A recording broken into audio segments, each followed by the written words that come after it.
우리 교회의 표는 앞에 현수막에 나와 있는 바와 같이 하나님의 뜻을 이루는 교회입니다. 하나님의 뜻을 이룬다는 말은 하나님 나라의 비전을 성취한다는 말과 같습니다. 하나님 나라의 비전은 무엇일까요? 오늘 본문이 그것을 잘 나타내 보여주고 있습니다. 예수님의 교회는 예수님으로부터 삭이 나서 자라는 나무와 같습니다. 그 나무가 크게 자라고 가지들이 퍼져서 온 땅을 덮습니다. 사람들에게 멸시당하고 배척당하시고 죽임당하시고 다시 살아 하늘에 오르신 예수님으로부터 그 어느 누구도 그 수를 다 헤아릴 수 없는 허다한 무리들이 일어났습니다. 이것이 바로 하나님 나라의 비전입니다. 예수님을 통해서 혹은 예수님의 복음을 통해서 처음에는 보잘것없고 나약하게 보이는 그것이 자라고 커져서 온 땅에 가득하고 충만한 그것이 바로 하나님 나라의 비전입니다. 자, 그렇다면 우리가 하나님 나라의 비전을 성취하는 교회가 되고 하나님의 뜻을 이루는 성도가 되려면 어떻게 해야 할까요? 하나님의 나라가 우리의 가정에 이루어지고 하나님의 나라가 이 땅에 이루어지게 하기 위해서 우리는 어떻게 해야 하겠습니까? 첫째로 복음을 주목해야 합니다. 복음은 무엇입니까? 인격으로 말하면 복음은 예수님입니다. 또 그 예수님이 나를 위하여 죽으시고 부활하셨다는 소식이 복음입니다. 누구든지 예수님을 믿으면 멸망치 않고 영생을 얻는다는 것이 복음입니다. 이 복음은 마치 겨자씨 하나과 같습니다. 그리고 복음을 가르치는 일은 겨자씨 하나를 세전에 던지는 것과 같은 일입니다. 무엇보다 먼저 이름 없는 한 사람이 행한 일을 주목해 보십시오. 그는 그 겨자씨를 망태에서 집어내었습니다. 그 겨자씨는 하나일 뿐입니다. 그러나 그는 씨앗이 망태 속에 그냥 있도록 내버려 두지 않았습니다. 그것을 꺼내 자기 손안에 넣고 바로 사용하였습니다. 겨자씨 한 알갱이는 너무 작아서 모든 사람들이 다 보도록 과시할 수 없습니다. 손에 겨자씨를 가지고 있는 사람만이 그것이 있다는 것을 알고 있습니다. 그저 하나에 불과한 것입니다. 그러나 그 사람이 겨자씨 하나를 자기 마음의 전면에 놓고 그것을 자기가 독특하게 다루어야 할 대상으로 여깁니다. 그는 넓은 밭에 가서 겨자씨를 뿌리는 것이 아니라 자기 체전에 겨자씨 하나를 뿌리고 있습니다. 그런데 그것이 자라서 나물보다 커지고 마침내 큰 나무가 된 것입니다. 이 성경에서 예를 들어보면 사도행전에 나오는 안디옥 교회가 있습니다. 우리가 알기로 아름다운 교회요, 건강한 교회요, 선교하는 교제요, 구제하는 교회입니다. 그러나 그 교회가 처음부터 그렇게 크고 아름다운 교회였던 것은 아닙니다. 구브로와 베네기에에서 온 무명의 전도자들이, 그것도 스데반 집사의 순교로 인해서 흩어진 자들이 그곳에 와서 복음의 씨를 뿌렸습니다. 처음부터 컸던 것이 아니라 처음에는 아주 작고 보잘것없는 데서 시작되었습니다. 이름도 안 나와요. 무명의 전도자들입니다. 그 무명의 전도자들이 복음을 하찮게 여기고 전하지 않았다면 오늘날 우리가 아는 안디옥 교회는 존재할 수 없었을 것입니다. 그래서 우리는 복음을 주목하고 자랑스럽게 여겨야 합니다. 그 예수님 혹은 예수님의 말씀, 성경 말씀 속에 예수님이 나를 위해서 죽으시고 부활하셨다 하는 이 복음을 주목하고 아주 자랑스럽게 여겨야 합니다. 이것은 생명이요 능력이다. 사도 바울은 말했습니다. 내가 복음을 부끄러워하지 않으니 이 복음은 모든 믿는 자에게 구원을 주시는 하나님의 능력이 됨이라 그랬습니다. 저희 집 베란다에 산세베리아가 있는데 그것이 생명력이 강해서 화분을 뚫고 자랍니다. 화분은 1년이 지나도 그대로지만 식물은 놀라운 생명력으로 성장합니다. 이와 같이 복음은 생명이요 능력인 것입니다. 주일학교 선생님이 무엇을 가르쳐야 하는지 아는 것은 참으로 좋은 일입니다. 겨자씨 하나를 두 손가락 사이에 붙들고 있는 것처럼 주일학교 선생님이 복음의 진리를 뚜렷하게 윤영하고 있는 것은 좋은 일입니다. 선생님이 진리를 분명하게 알고 확실하게 인식하지 않는 한 그 진리의 가르침을 받는 아이들에게 별 도움이 되지 않습니다. 그 진리는 매우 단순한 진리일 수 있습니다. 그러나 만일 사람이 그것을 잡고 그것을 이해하고 그것을 사랑한다면 그것으로 무엇인가를 할 것입니다. 사랑하는 여러분, 그러므로 무엇보다 우리는 복음을 붙잡아야 합니다. 또 그것을 믿어야 합니다. 또 그것을 맛보아야 하고 모든 것보다 그것을 더 자랑해야 합니다. 왜냐하면 진리는 사랑을 받는 것만큼 살아있기 때문입니다. 그 진리를 잘 붙잡은 손만 그 진리를 뿌리기에 합당한 손입니다. 하나님 나라의 비전을 이루기 위해서 우리가 해야 할 것 첫째는 복음을 주목하고 그것을 확실하게 붙잡는 것입니다.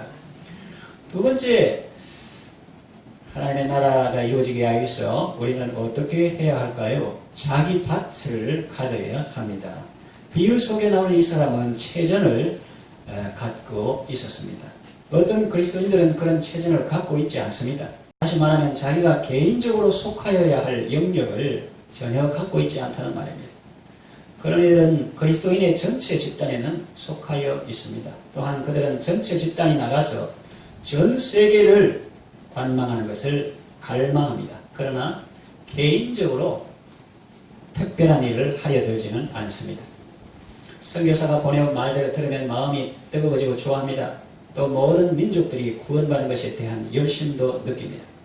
그러나 온 세계를 위한 보편적이고 이론적인 열심의 결과는 별로 큰 효력을 나타내지 못합니다. 그 사람 아담은 경작할 밭을 가지고 있었습니다. 그리스도 안에 있는 모든 신자는 자기가 경작해야 할 밭을 가지고 있어야 합니다. 본문에 나오는 사람의 경우에 그의 밭은 그 사람은 가까이 있었고 그 사람에게 사랑스러웠고 그래서 그리로 간 것입니다. 여러분은 복음의 씨를 뿌릴 체전을 갖고 계십니까? 가족 중에 믿지 않는 사람의 심령은 좋은 밭입니다. 가까운 친구나 동료 그리고 이웃의 심령들도 좋은 밭입니다. 그 밭을 사랑하시고 그 밭을 잘 돌보십시오. 그들을 위하여 기도하고 그들을 사랑하며 그들의 필요를 도와주십시오. 하나님 나라의 비전을 이루기 위하여 우리가 해야 할 것 둘째는 각자 자기 밭을 가지는 것입니다. 세 번째는 복음을 뿌려야 합니다. 오늘 본문에 나오는 그 사람은 체전도 가지고 있었고 씨앗도 가지고 있었습니다. 그리고 그것을 뿌렸습니다. 이 점은 단순하지만 아주 중요합니다. 여러분이 작은 봉투 속에 여러 개의 씨앗들을 가지고 있다고 합시다. 만약 그 씨앗이 있는 봉투를 그대로 12달 동안 내려놓고 가만히 있으면 그 씨앗들은 여전히 같은 상태에 있을 것입니다. 그 봉투 속의 씨앗들을 7년 동안 보관해 보십시오. 결국 아무 일도 일어나지 않을 것입니다. 진리를 우리가 그냥 갖고만 있어서는 안 됩니다. 진리를 반포하고 또한 변호해야 합니다. 옛 속담에 진리는 힘이 있고 이길 것이다 라는 말이 있습니다. 그 속담은 어떤 의미에서는 진리입니다. 그러나 그 진리도 소금처럼 활용이 되어야 합니다. 만일 그것을 내버려 두고 입으로 소리내어 말하지 않는다면 그 진리는 승리하지 못할 것입니다. 심지어 그 진리는 싸움을 하지도 않을 것입니다. 언제 그 위대한 진리가 이기겠습니까? 용감한 사람이 그 진리를 선포하는 일을 지속적으로 할 때입니다. 무서운 줄 모르는 심령을 가진 자들이 처음에는 사람들이 몰라주는 일을 했습니다. 그런데 그들이 그것을 간절하게 자주 열심히 말하니 결국 그 일이 주목을 받게 되었습니다. 그 사람들은 계속 그 일을 해나가 결국 그 일이 철저하게 승리한 것입니다. 이럴 경우에 진리는 힘이 있었고 이겼습니다. 그러나 그것에 생명을 부여할 사람들이 없으면 결코 거둘 수가 없습니다. 복음도 가르치지 않는다면 그 자체는 결코 승리하지 못할 것입니다. 여러분, 자신의 자녀들을 가르치십시오. 손자, 손녀들에게도 복음을 전해 주십시오. 또한 여러분의 이웃들에게 말씀해 주십시오. 하나님께서 특별히 여러분에게 맡기신 자녀의 회심을 위해서 애쓰십시오. 아무리 코로나 시대라도 가족들은 가까이 할 수 있지 않습니까? 그리고 가족이 아닌 분들은 이 문명의 이기들, 핸드폰, 스마트폰, 여러가지 통신수단 이런 걸 활용해서 비대면으로 접촉할 수 있는 방법이 많이 있습니다. 사회적 거리두기를 하면서 마음은 더 가까이 하라고 하지 않습니까? 코로나 시대에는 전도 안 해도 되는 것이 아니라 전도를 계속 하되 다만 방법을 다르게 하는 것 뿐입니다. 식당에 가서 식사를 대접할 수 있습니다. 음악이나 미술 전시회를 함께 관람할 수도 있습니다. 선물을 전달할 수 있습니다. 사랑과 감사의 메시지를 보낼 수 있습니다. 그럴 형편도 안 된다면 그 영혼을 위해서 하나님께 기도할 수 있습니다. 성경은 말합니다. 너는 말씀을 전파하라. 때를 얻든지 못 얻든지 항상 힘써라.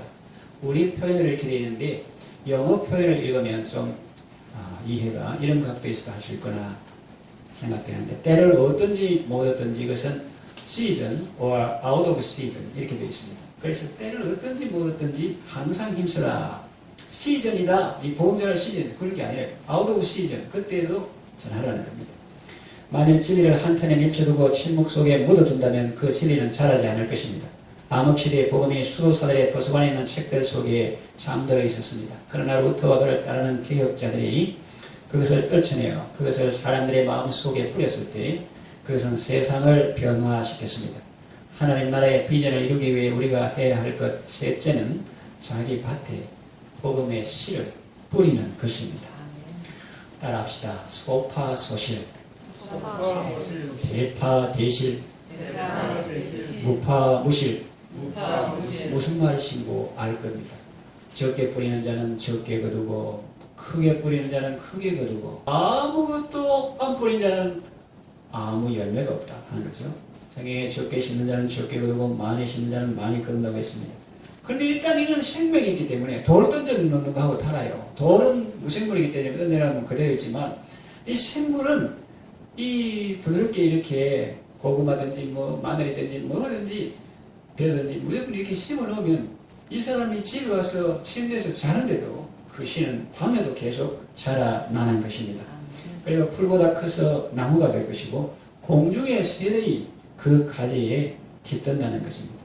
겨자씨 하나 자기 채는 밭에 뿌리는 그런 것과 같은 그 복음을 그 우울증 걸리고 방황하는 청소년한테 뿌리면 그것이 지금은 아무것도 아니고 하찮고 귀찮고 돈 많이 드는 것 같이 보이지만 그 아이가 어느 날 갑자기 경상도 말로 백가닥 변해가지고 좋게 말해가지고 탁 변화돼가지고 예수님을 믿으면 그 아이 혼자입니까? 그 아이가 신실한 처녀가 돼가지고 좋은 청년하고 결혼하면 거기서 아가 나고 이래가지고 손자 손녀들이 생기면 무수한 가지들이 생명의 역사가 얻어가고 그뿐만 아니라 새들이 와서 그까지 기다리는데 수많은 존재들이 그 아이한테 와서 그 가정에 와서 그날과 쉼에 힘을 얻고 안식을 얻고 땅에서 천국 음악 소리가 들린다는 것입니다.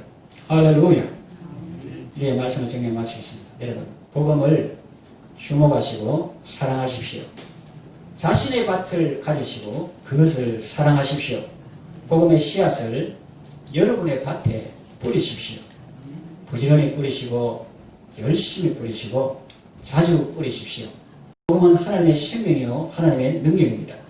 오늘날 사람들이 복음을 하찮게 보고 복음을 뿌리는 일을 대수롭지 않게 여길지라도 우리는 이 복음이야말로 세상을 변화시키고 인류를 구원할 하나님의 능력이요 하나님의 생명인 줄로 믿습니다. 복음운동, 생명운동은 하나님께서 기뻐하시는 일이며 세상을 살리는 일입니다. 그리고 자신을 영원토록 복되게 만드는 일입니다. 천국의 비밀을 알고 복음운동에 더욱 헌신하고 더욱 투자하는 지혜롭고 복된 성도 다 되시기를 바랍니다.